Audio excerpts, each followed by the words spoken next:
use them. All right, so same three questions, Zoom as well as here. We'll do a what did you hear? And maybe for Naomi's like, let's just lift up the one thing you heard that like was meaningful, and then let's talk about reactions to anything, and then application. I mean, I think hers really kind of helps us, and that's our first part, and then we'll do to this morning. So, hers first. Yep, let's do hers first. So, thinking back, yesterday, it feels like, yeah, it was just yesterday. We covered a lot of stuff, right, around worship, and I think it was just lots of good things. So, one, maybe two things that you heard. So not response necessarily. And Zoom people, remember, just go ahead and unmute. And you're in this. We're in this room. We're in a third room all together. So feel free to just jump in. Anybody want to go? I'm looking and making sure that it's one or maybe two things that you heard said yesterday that are important for us to verbalize. That's right. We need microphones in here if you want to start. Anybody on Zoom? Where do you want to go? All right. Somebody prime the pump. All right. So major thing that I heard in the context of worship was how our traditional worship doesn't often include the actual realities and feelings and prayers that people are feeling. And for us to truly worship as a community together, we need to include those and incorporate those and lift up those voices and not shut them out. Yep. Actual lived experience. Yeah. Great. Others, what did we hear yesterday from Naomi? Anybody else want to jump in on the Zoom, folks? Yeah, along with that, this is Joy. The call to how is our liturgy liberating, and how do we liberate our liturgy? If I heard that correctly. Yeah. And there was like an invitation to take stock, like we heard in the morning, to actually think through liturgy. I mean, and I'll say one of the things I heard is to be bold in that, because I think it's often like our preaching, like you say, her comfort space was preaching, which is great, but how does that be consistent with your liturgy and your music and everything kind of reinforcing that space? So the invitation to maybe write liturgy that actually is meaningful, and we heard that challenge, like we need to write this stuff. Yeah, good. All right, other things. What did you hear? Yep, go for it. So worship is where we hear who God is. We figure out how to live our lives and how to respond to the situation of the world. And as I heard it, that's a dance among those three things, because each one of them changes the other. Sure. Yep. Great. Thank you. Other things that we heard. Anybody from Zoom? I'm on Zoom, and this is Sharon. She didn't say this specifically, and I somewhat mentioned it yesterday after her presentation or during her presentation, but I couldn't get the thought of the signage out of my head yesterday, even after we closed. Signage in front of a church is really like an invitation that you receive in the mail. It's what people, it's the invitation to come to my house, come to this house and join us. And so the signage, what I heard her not say, but she said it, is very important. And we do need to be mindful of the theology that goes into it so that it matches the theology that is happening on the inside. Yep. Thank you, Sharon. Yeah. I mean, like the other stuff, right? That consistency. How many places have we heard a great sermon on something and then the liturgy or the music kind of is jarring because it doesn't match up? I mean, but for those of us that lead worship, that's just a lot of work. And a lot of ego and a lot of personalities that everybody has to be willing. But yeah, I think you're right, Sharon. That sign, you can have a cute thing on the sign, but if it doesn't match what's in, or it's like, yeah. Thank you, Sharon. All right, others. What did we hear specifically yesterday from Naomi? Anybody else? Things that There was a lot. If I can, She asked a question, what embedded ideas are challenged and affirmed in your worship, which takes a lot of thinking about because we just do liturgy out of the book. Yeah. That's that was a good. I remember hearing, like, who's being liberated, who's being shackled, who's being, thank you. That was good. Somebody started talking on Zoom. Go for it. this is Joy again, and hope it's okay. I just jump in again, but yes, I heard the freedom or the permission to come back to texts in a new way rather than the traditional, the conventional wisdom interpretation of this, often from a white supremacy or white privilege kind of message, and to sit with the victims in Scripture, the marginalized in Scripture, and to hear their voices in new ways and to speak their voices as well. Yeah. Thank you. All right. How did any of it hit you? What were you still thinking about after you heard these or these reactions? Go for it. This is Tracy. I was, first of all, I was thrilled, loving the idea of like bringing all of it to worship, like bringing everything that is roiling and so forth. And then I started thinking about the actual people that I've encountered in worship and how they love it when someone else performs something that's very moving. Mm-hmm. But if you touch on something that is, that has them feeling too deeply, and for instance, if they cry in worship, they'd rather crawl under the pew or be anywhere else than cry at church. There's this hesitancy to do that.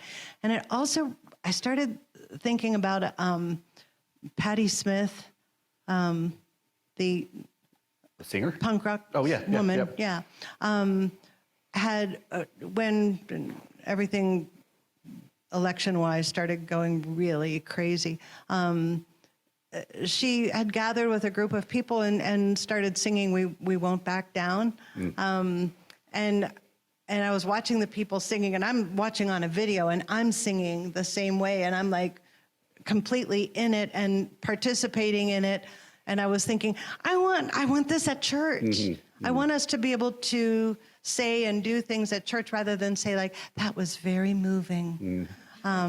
So yeah, that's what I was thinking. Thank you. So not the same reaction to the Imagine thing when Gal Gadot started that from the pandemic. Does anybody remember? Okay, never mind. Google it. It was terrible. Yes, we all want to see celebrities in their wealthy spaces sing Imagine during the pandemic. That was basically what they thought it was going to be. Anyway, we digressed. Were you going to go, Deb? Oh, you're just holding the mic. All right. Anybody reactions to what you heard from Naomi? Like what moved you? What kind of hit you in the gut, heart, mind from what you were hearing?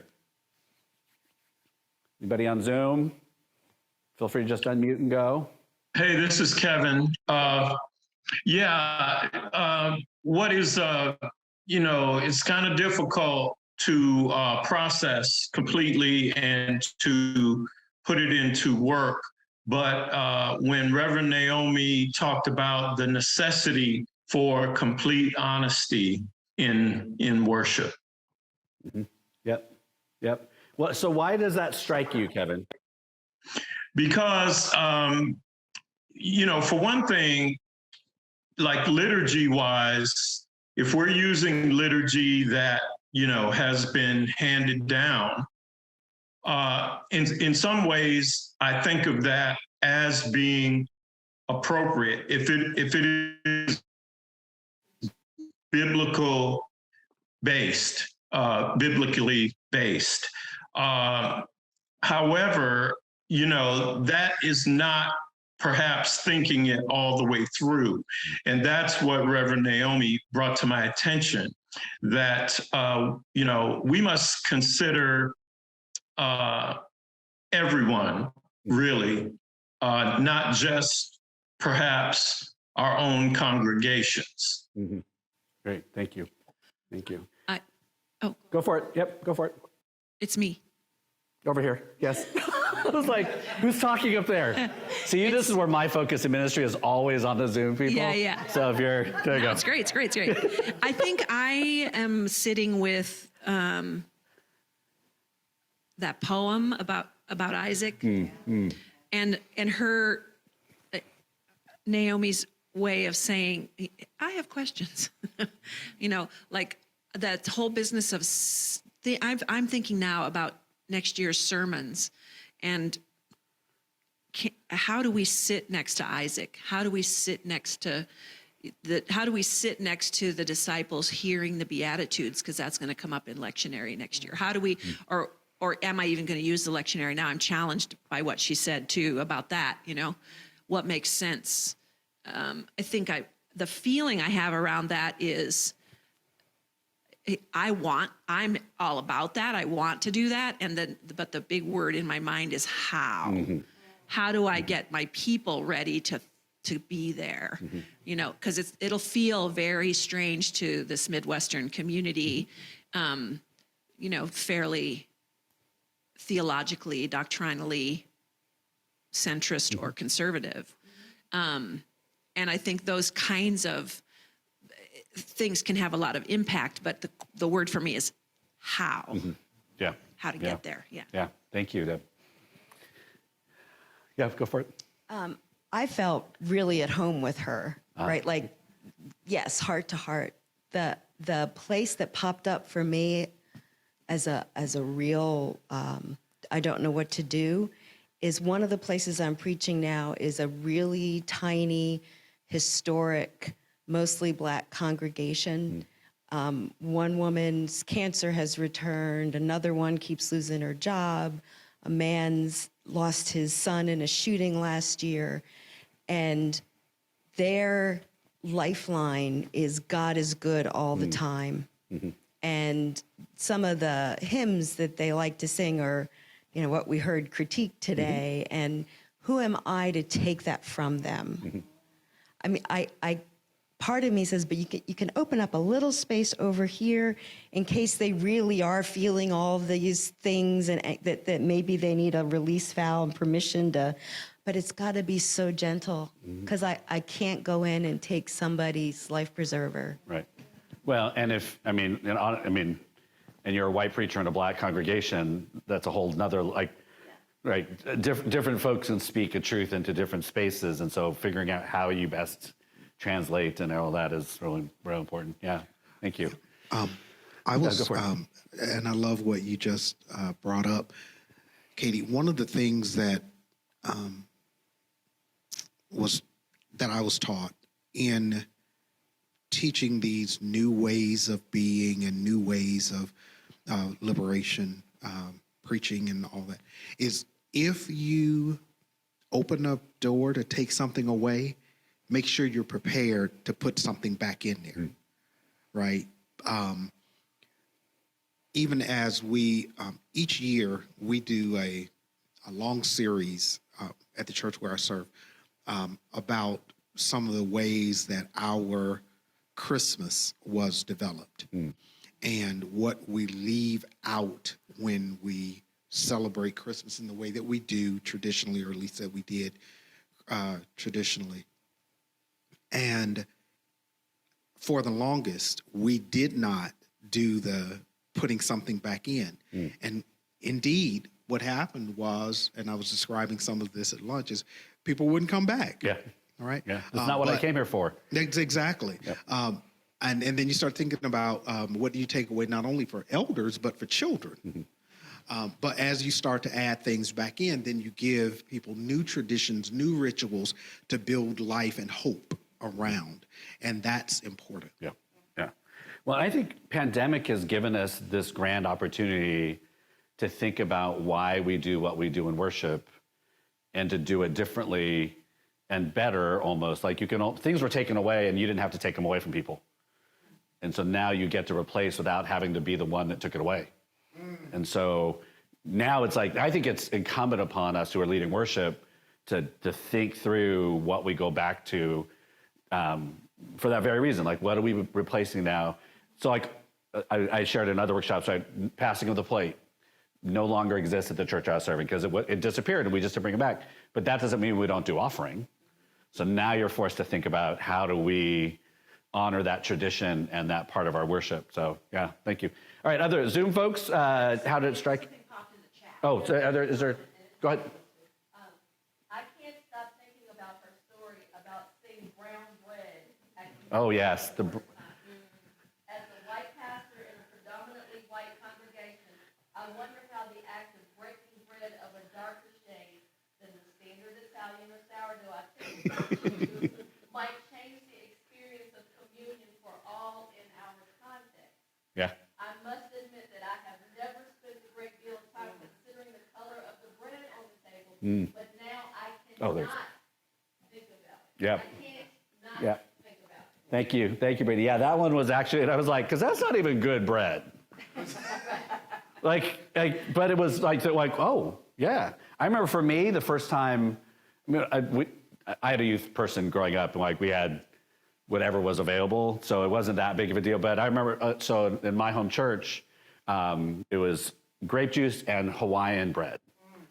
Otherwise, and my kids still, this is how tradition starts, right? It's not really communion unless it's Hawaiian bread and grape juice. I'm like, well, it actually can be other things. Like that's the whole point. So yeah. Not to belabor that, Yeah. but number one, for during the time when we were initially dealing with the murder of Trayvon Martin, we used tea and Skittles for communion. Yeah. Oh, wow. But also another opportunity to kind of decenter our understanding of Jesus in the way that we always have. We can do it during Advent. I see my friend Margaret Connolly on the screen. And one of the things one of our mentors shared with us is rather than using that white candle in the center for Advent, change the color of that candle. Ooh. I've been using a black candle for years. There you go. There's a takeaway. And right, I mean, that would be an interesting, because I think that the danger always of coming out of these kind of events is that we go home and then we like just vomit everything we've learned about on everybody. And I've done it, it's been done to me, because I think the idea of coming out of this is to figure out how we translate for home in order for folks to experience what we think they should. So it would be interesting though for Advent is how do you move people to understand why that candle has been changed? Like what does that Advent series look like? What do the prayers look like? What does the liturgy look like to get it so that it makes sense by the end of the day? When we light that Christ candle and it happens to be not white, whatever color you choose, then it makes sense that we ended up there, right? And so, but that, I mean, for those that lead worship, that's a lot of work to sit down and take something else out of your day to write liturgy or to think through that. But yet, that's, I think, what we're being challenged for. Other reactions, and then I want to get to, we're going to run out of time. Any other reactions from Zoom before we get to land in the plane on worship stuff? Yes, Sharon, that is true. Black is all. Again, the workshop I led in the early one was if you can get through Advent without equating dark to bad and light to good, I think you do the work to do that because everywhere else we get it all the time. But thank you, always good stuff. All right, so let's land. So as you're thinking about that, we just kind of, that could be a thing. That's a takeaway. I love that idea. Other takeaways from Naomi's stuff that you went, oh, this is something I could translate. This is something I might try to get to. Now that candle thing is just sticking in my head of all the ways that could be the takeaway. Other things, Zoom people here, how are you landing this in a way that you think will be helpful? Anybody? Well, I think this is Leslie.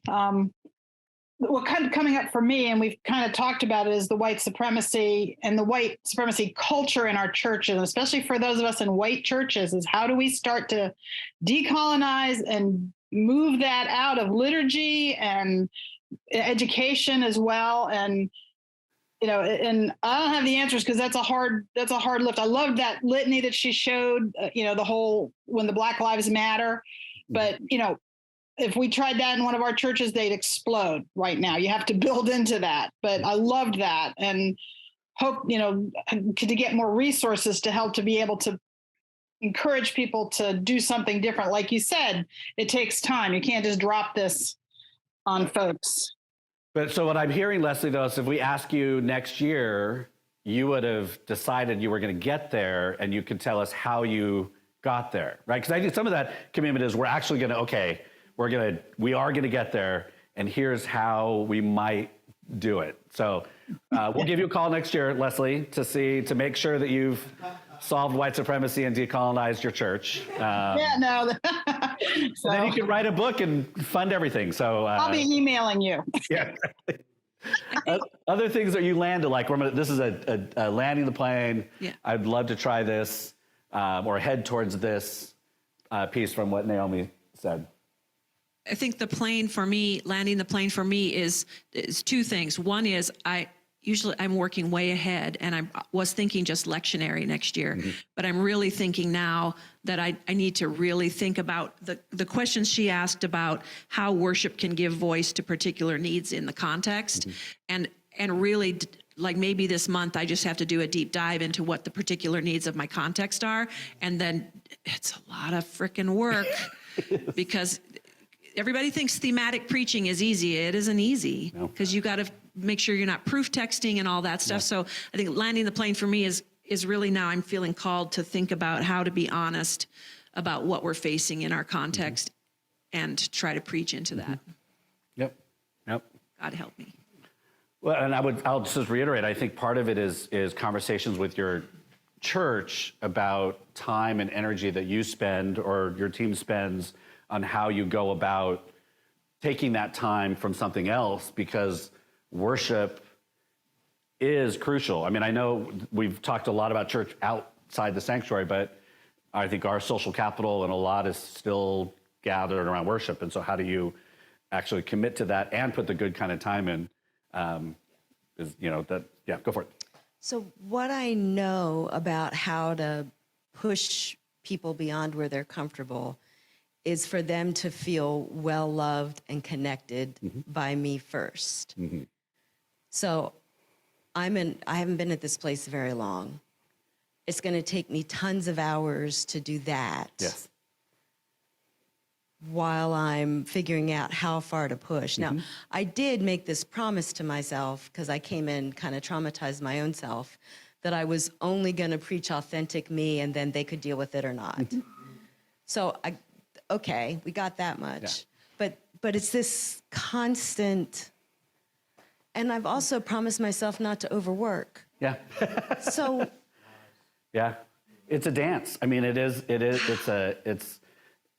want to weep. Yeah. I mean, I use the word harmony all the time, that we're holding these things in harmony versus balance, because sometimes we're here more and here other ways, and that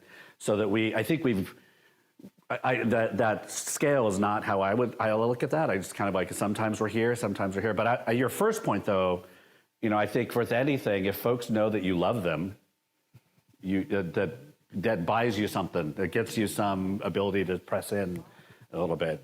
Some of my greatest champions have been people that hated me at the beginning, because I'm like, well, you don't really know. We're going to get to know each other, and then you can hate me. Like, if you still don't like me at the end of the day, that's fine. But right, if they know we love them, you can get a lot. Yeah, I want to touch on one more thing that's come up a couple of times. I'm always fascinated by the compliment. Sometimes I'll get, "You're so honest," and I've always felt like, well, like, I mean, that's like that. That is something that's is a comment about what people expect from the church or have, and that's what Naomi was pushing us on, right? Was to just speak what's happening in the space and with your people, and that will say, oh, I actually am being spoken to. And I mean, so I think that, and I actually think, not to go back to the evangelism conference, I think folks are drawn to honesty. They may think they're not, but I think the more real we are, and that may be generational, It may be something else, but I think there's something about just being very honest about who you are. All right. I was just going to add, I think I would change honest to straightforward.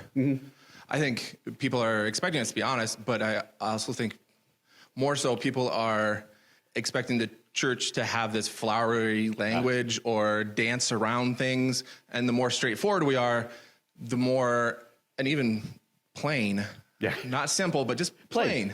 And we can present the true gospel through words and deeds. And I think that's when people are like, oh my gosh, what's going on? They didn't expect it. Right. I mean, I think, when we hear academics speak, I think we have this idea about what they're going to be like, and then, oh, they're just like real people. And I think I don't consider myself academic. Academics are like, yeah, I am a real person. Why are you surprised that I'm like a real person?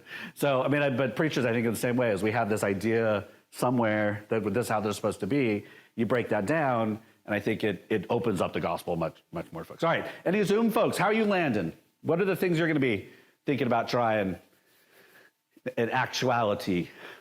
Anybody zooming on the Zoomies? All right, I'm going to move us on then, because we're halfway through our hour, and there was a little bit that happened in that keynote this morning.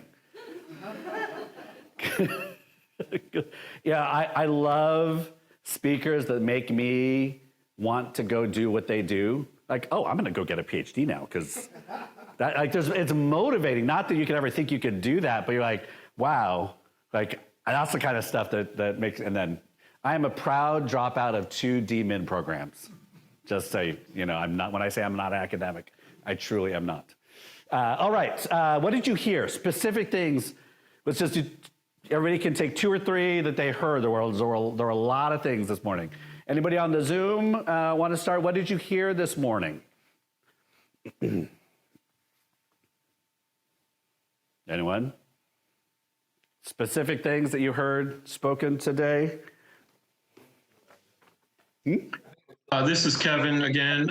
Dr. Hendricks was like a breath of fresh air. I want to hear more from him. His honesty, his straightforwardness about the political climate and the church's reaction to it. It's just, I just wanted to hear more and more. Honest and straightforward. Yes. Thank you, Kevin. All right. Was there anything specifically that you were like, yes, that, like, I may repeat those words kind of thing? Was there anything that you really felt really hit you? If my memory would serve me enough, it would be all of it. Well, there's a couple books, I suppose, you can just read as the service. Yeah. Absolutely.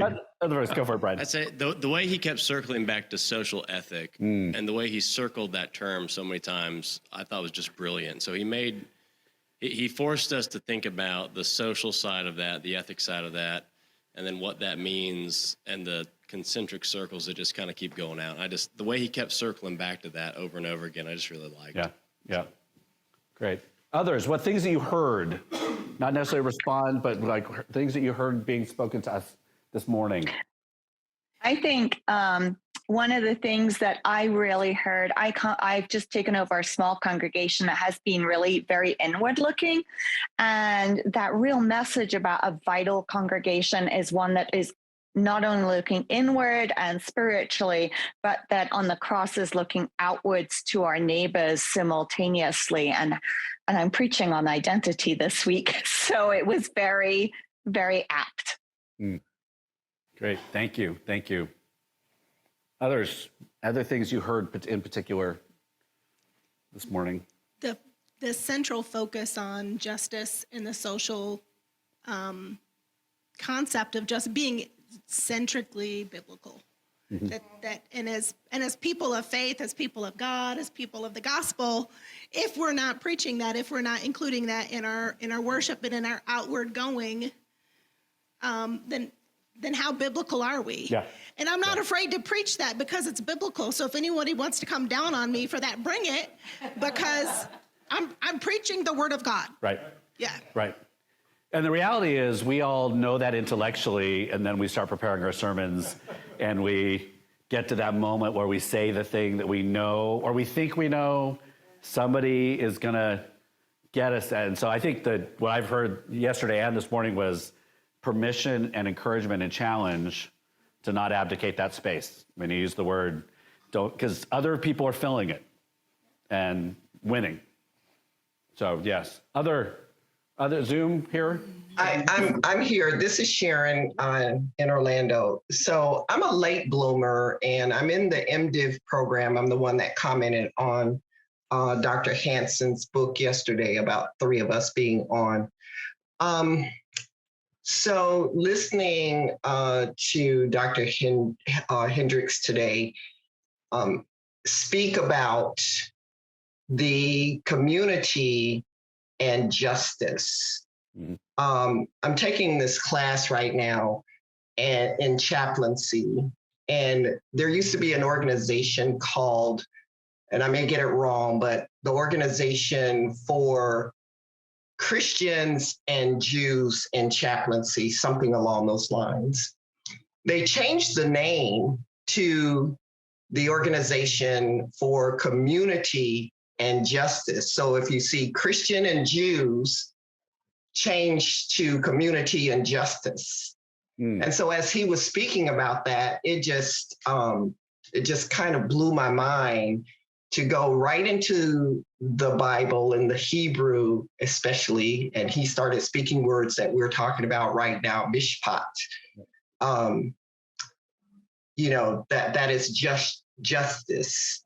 And so that's like really where we should be, is speaking about what's going on in our communities and how we can really speak to justice. And we will be doing the things that Christians and Jews were called to do to begin with. Mm-hmm. Yes, thank you. Thank you, Sharon. One of the things that I heard was just in the first 5 minutes, when after you got done with the introduction, and he got up and said, that could all have been a lie. It doesn't actually matter all that. It matters basically who I am today. I mean, there was something really like, ooh, that right there.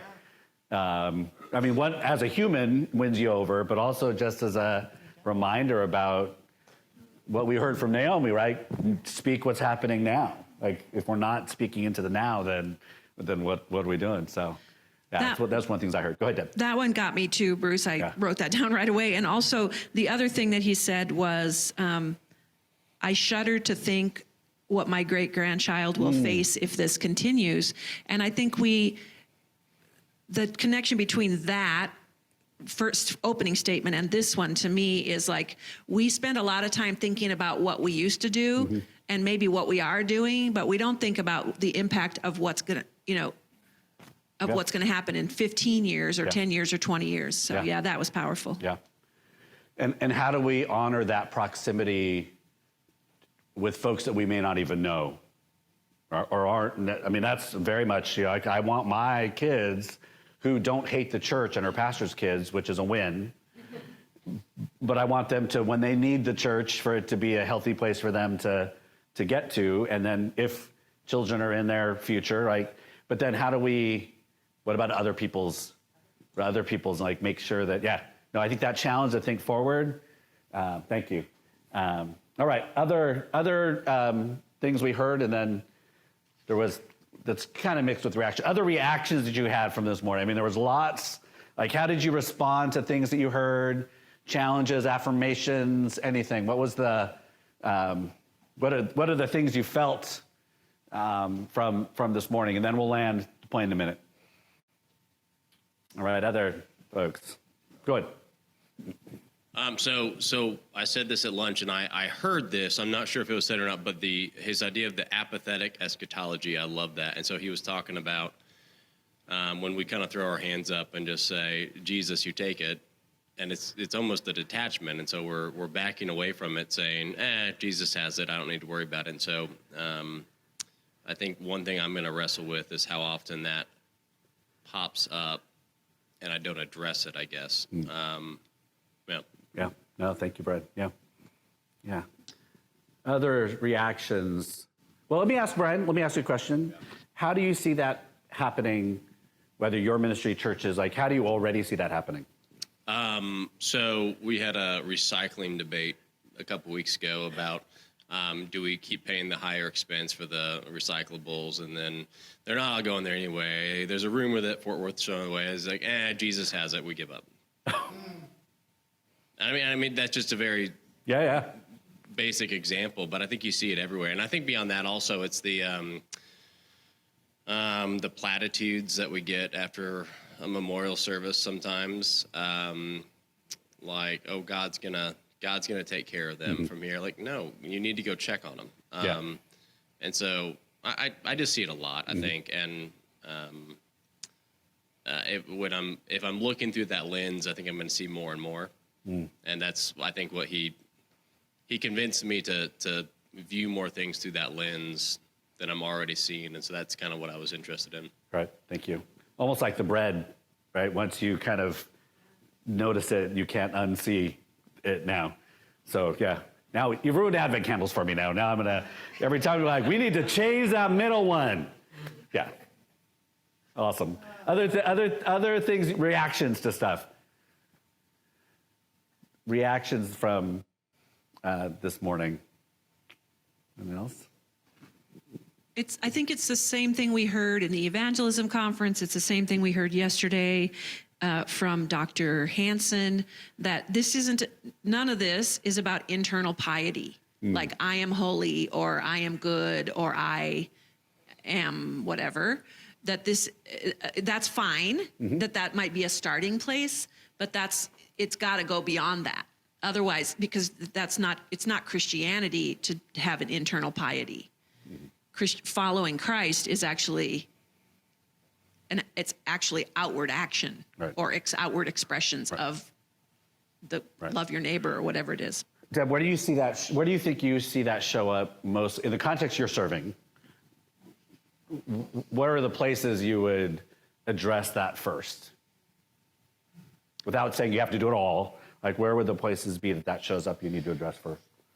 Yeah, we're starting to do some of it. Some of it was already in play. I think for my congregation, it's going to be around sort of we're nice, and we don't need to put a rainbow flag on the anywhere in the sanctuary because we welcome everybody. People will know, right? So that's fine. That's fine if you start there. That's fine. But how do people know? How can they possibly know that they're not going to get hurt coming into our sanctuary if there's no visible sign of anything? Yeah. Right. I think that's a thing that we're talking about right now. Yeah. And there's a lot of others, but that's very good. That's really good. The Church of Osmosis, right? We learn. That's how I learned stewardship. Is like, it just happens, and I go get our family gets our envelopes, and they don't preach on it. We just by osmosis, and that worked for a while. Well, it also promotes the idea that what I did last year was fine. I don't need to do anything more this year. In my previous congregation, I had a guy who'd been giving $500 a year for 20 years. Right. Which was great 20 years ago. No, he was a retired attorney, so not so much. I mean, he was a retired. You should have started higher.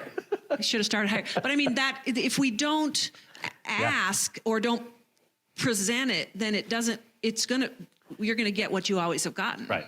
Yeah.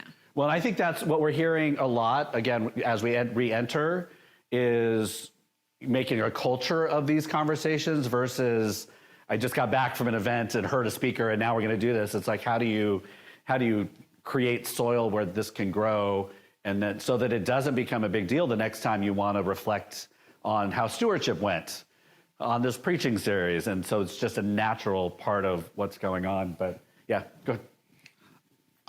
The congregation I serve, I'm hoping I'm welcome back shortly, because I shared something in I think it was a Bible study. I forget even how it came up, but it was about 3 weeks ago. And this question, bless you. There was this conversation about how can a church be more welcoming, and it was in the context of the Bible study about churches being more welcoming. And literally everybody on that Zoom Bible study, that's probably 20 people, all members of that congregation except one, said, we're welcoming. We're one of the most welcoming churches I know. Everybody here is warm and welcome. And I just kind of said, hi. You guys know what I do? And I said, for every presbytery / congregation that I engage, every church says that we're welcoming. Yeah, sure. And once they go outside of their door, or at least talk to their visitors, they find out not so much, right? Mm-hmm. And it won't be uncommon to find out that you're not as welcoming as you thought you were, but it would be sad not to at least go find out that you aren't and then start working on it. Oh, yeah. Yeah. I mean, the only feedback we get about how welcoming we are is from people who've decided that they want to be part of who we are, right? You don't, I mean, it's hard. If you're not welcoming, they have probably not left their email and contact information. And so it's hard to get that information back in to remind. But it goes back to what you're saying, like, if we notice things and they know we love them, then we can push on some of that stuff gradually or whatever. But yeah, no, I think you're right. Like what MIF, what is it, Ministry Information Form, says at the beginning, we are an unwelcoming, not very friendly, like I might actually look at that church. I mean, like, sweet. Honesty and straightforward. We are crotchety and we just, like, we are terrible, but we will feed you, right? I mean, that's probably more honest. Like, no, we're kind of sassy, but the food will be warm. And like, okay, right. So take your help. Sorry. All right, Zoom folks. Any other reactions, things? I just want to say, this is Sharon. I've been on this sign thing, and you just wrote my sign for me. Hey, you know what? I mean, I think there is something like, we are crotchety, but the food is warm. I might be like, I'm gonna check that. I'll at least check the website, right? And then there you go. I'll expect a commission, Sharon, from, I don't know, I'm not working in a church anymore, so I gotta, contribute to my household somehow. No problem. I have no authority, but I'll get it taken care of. All right, well, let's land the plane. I think the difficulty, right, is all this stuff we got, how do you start applying? So go for it. So Christ the King Sunday is coming up, which I always hate. It's and love, because I get up there and say, so Christ never wanted to be king. What are we doing? Right? And he gave us so much to do with that today. Yeah. And I like thinking about Mary taking Jesus on a walk to Sepphoris and telling him a story. There's so much there. Yeah. I almost would want to just play that one little clip, that couple of minutes where he was just talking about Herod and the king, and just that whole, yeah. Yeah, good, thank you. Other folks, Zoom people, how are you landing this?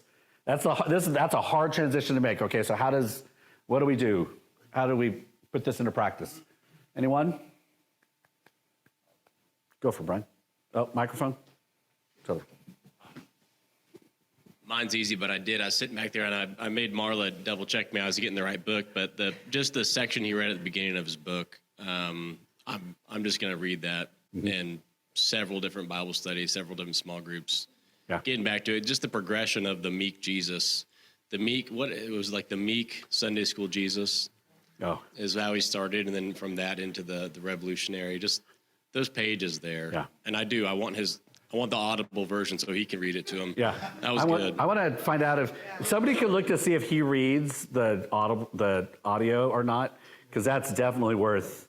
Yeah. I'm driving to Charlotte tonight. When am I going? Yeah. All right, others, how are you landing this? Anybody? Zoom folks here? I mean, almost right, this kind of thing, if it doesn't actually start looking like something, an outward expression, then we've just sat in ivory, what do they call them? Ivory tower, and just listened. And so how does this begin to inform what you're doing? Anyone? Everybody? I know, sorry, I gave you instructions. He's not? There is no audio book, it looks like. Oh. I will say, just to digress and talk about me for just 1 minute. So my kindness book, I think you have somebody, I just saw it, but that's the first Chalice book they've ever done an audio version. And so, well, I don't need to see it, but there you go. This one. So they did an audio version, and so they said, okay, here's what you need to do. So I recorded about 24 hours of stuff. They sent it out, and the people publishing it came back and said, we think we're going to hire a professional. I was like, okay. So, yeah, anyway. So there is an audio of that, but it's not me. But the guy who read it is really good. I'm like, oh, yeah, they want to sell this. They don't want me doing all my... I put all these snide side comments because I've listened to too many biographies where they're reading and then they make these comments, and that's what I did. Okay, anyway, sorry, digress. Margaret, you have your hand up. I see. Margaret? I do. I really do. Go for it. I really do have my hand up. I don't know how to use Zoom, I guess. So the way that I love this conversation, and I'm a therapist, so I came right in like near the end as I was seeing someone, but you asked about how to integrate the material that I did here. And I heard someone speak to when they go visit congregations, people think we're warm and welcoming, but it really is about studying where your congregation is and inviting them in on what does that dynamic of that community look like for the invite. So do you have anything that's a relic or anything that is a treasured piece of community inside of your building that's on the landscape of your property? Like, because that lets people know too that it's a warm and welcoming environment, not just for like LGBT community, but as a therapist, I have to think about that. Do you have a handicap ramp? Or I might be using the wrong thing, but do you have a ramp for individuals that can't walk up steps? I went to a church just to go visit a friend, and she was like, I don't know why people won't come. And I said, well, most of your community, that when I pulled up, they're at a space, they can't walk up 20 steps. Yep. And she was like, I didn't even think about that. Yep. So, that too is an invite, to get people to come and to see that you actually do care about them, is actually building your church around the community versus inviting people to try to come in and become a part of your community, be a part of theirs. And I hope that made sense because it was just for the parts that I heard. Thank you, Margaret. Yeah, no, I think that's great. I mean, that intersectional lens that we look about all the ways that people feel marginalized and we reinforce that, I think that's great. Thank you, Margaret. That was good. Thanks. All right, others, how are you landing? What is this going to look like for you? I think the appealing piece of the love your neighbor, again, the way Dr. Hendricks said it's a call to want for my neighbor the same that I have. Yes. And I think, again, because this is my battle in my head about whether I'm going to do lectionary or not, but because we're in Matthew lectionary and because we've got all these other Old Testament things that are going to revolve around a lot of that stuff, I'm just wondering if that might be a hook for me and it for me personally, and also for me as a preacher, teacher, leader, to like help people identify what they want for themselves and then just flip that switch. Don't we want that for our neighbors too, kind of thing. And so now I'm thinking again, like curriculum and what can we develop around that idea of what do we want for ourselves? And then how do we want that for other people?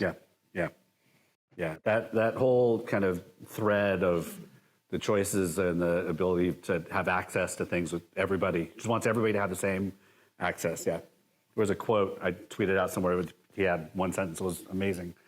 So, and I'm going to give Dr. Hendricks credit. He's on Twitter, y'all, and responding to stuff. So, all right. Other how are you landing? We got a couple more minutes now to think about how you're going to land some of the stuff we heard today, this afternoon, or this morning. I may be struck out already, but. No, that's right. You get 5 strikes today. All right. So that word political, I mean, every time we preach Amos and we just read it 12 times, somebody accuses us of being political, right? So we have to have the answer to that, and we have to talk about it all the time. Right. Jesus was political. It's people in power. Right. So this was last conference, this is this conference, we've heard it a couple times now. How do other folks, what's your short, your trenchant answer to that political question? What's mine? I often talk about, well, I'm part of the body politic, and if we believe we're all part of the body, then we are political. Right? So how do other folks respond to that? Because I'm sure we've all received it. How do you respond to this political question about you're being too, generally it's you're being too political, but how do others? Zoom here, how do you respond to that?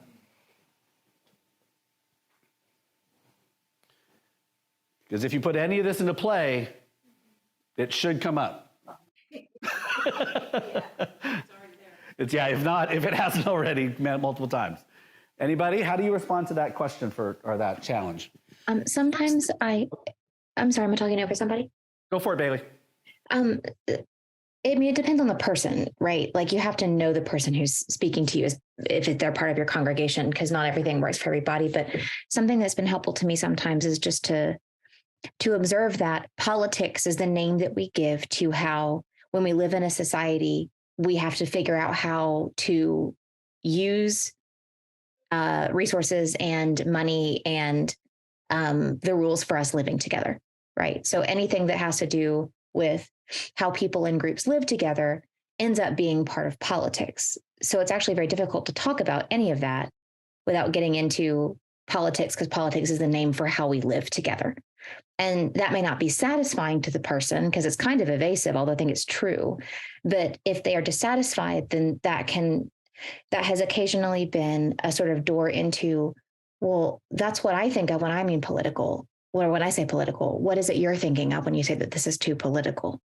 Right. And it can be, and if there's a dialogue about it, maybe that is a little bit better. I've never gotten any traction being defensive, and I'm usually defensive. And so that's like the one thing I've tried that isn't just being defensive that I've gotten a little bit of growth out of. But I don't think there really is a quick solution. Great. Thank you, Bailey. That's helpful. Go for it. Yep. I'm in agreement with what was just said about what it means to be political. I think when the folks in our churches are saying you're being political, what they really mean is that they hear you being partisan. And with that, going back to Amos, going back to Jesus, going back to the prophets and pointing out the values that are there and saying, this is what I'm talking about, rather than one particular political party. But it does sound political because that's what we hear politicians talking about. Right. Thank you. Deb? I think I took a workshop somewhere in 2015 or 2016 around BLM and how to talk about that and how to bring it into your nonprofit setting. I think it was in San Francisco. And the person there was focusing on curiosity as a way through conflict. And a way into and through difficult conversations. So out of that, I have been able to, if I can keep my stuff together in my heart, when someone's coming, what feels like coming at me, when they say, you're so political in your preaching, before I say anything about myself, I ask them, can you say more about what you think, what you mean by political? Because that would help me understand what you're experiencing. And to what Bailey said, I appreciate what you said, Bailey, and a lot. But I would put that after.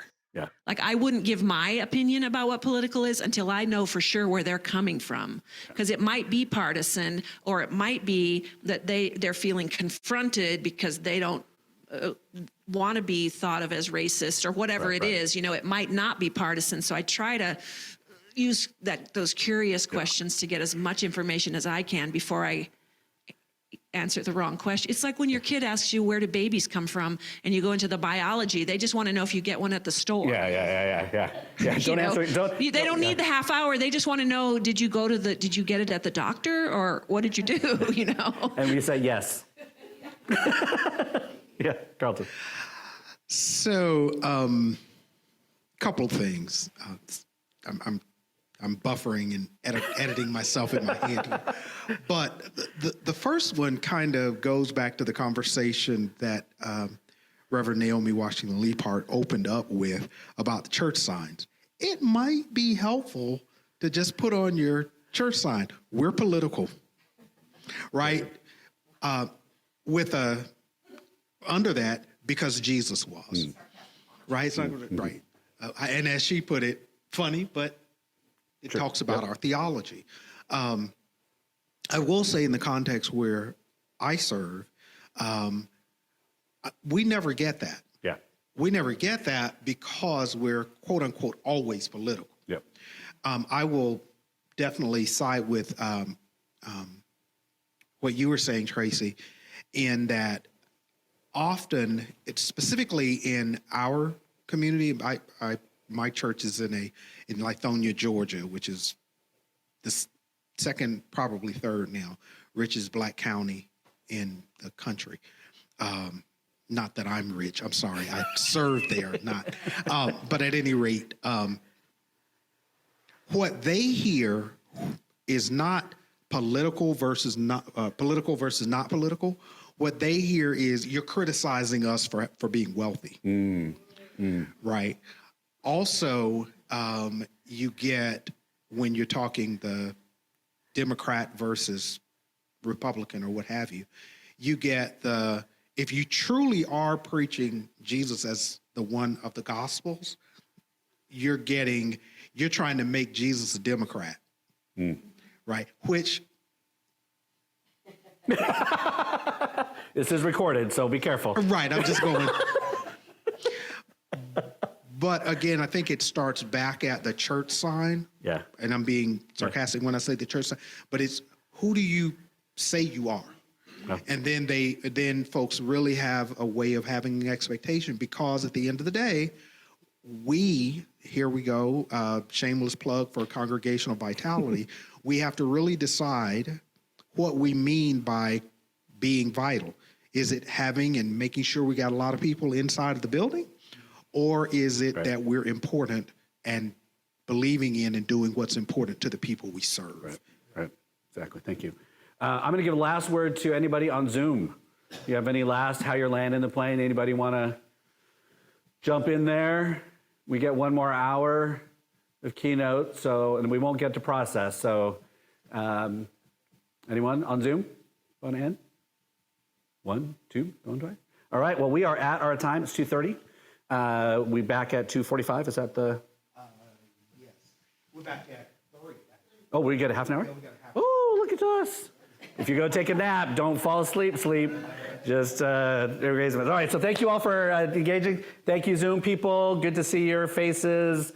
A plug for doing this kind of hybrid stuff in your own communities to try to create a third space and not make the physical the central place, but to actually invite everybody in. So thank you, Zoom, for hanging out, and you all for sitting on this side of the room. So I think that's it, right?